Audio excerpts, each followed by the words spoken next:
neke institucije, da zdaj pa je to dokončno.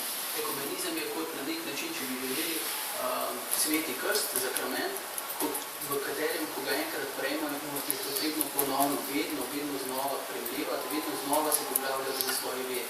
Tako je tudi pri ekumenizmu. Pri ekumenizmu je potrebno vedno znova odpirati tudi tista vprašanja, v katerih mogoče še ni toliko bilo storjenega, toliko napredka, in se poglavljati v teh vprašanjih in iskati skupne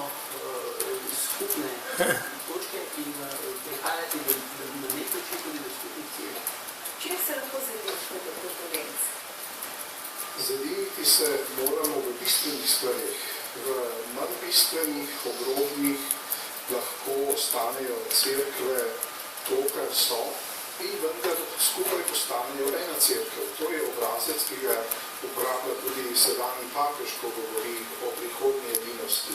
Torej, ne edinost kot priključenje, kot vrnitev drugih cerkva v katoliško cerkev, ampak skupna rast, skupna hoja naproti Kristusu, kajti vsi se moramo bolj sprevrniti k evangeliju, k Kristusu. V tem je bistvo ekumenizma, ki je v svojem jedru duhovno dogajanje.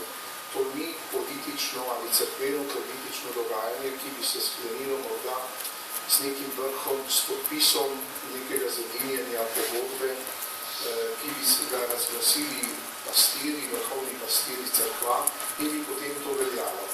Ali je ta duhovni ekumenizem, o katerem govori tudi Vatikanski koncil, da je težko razumeti, v čem naj bi bil ekumenizem duhovni? Ekumenizem je duhovno dogajanje od vsega začetka, ker se ne začenja s neko versko resnico, ampak prva iskra ekumenskega gibanja, bi lahko rekli, je Jezusova molitev za edinost. To je bila njegova, skoraj so to njegove poslednje besede, ki jih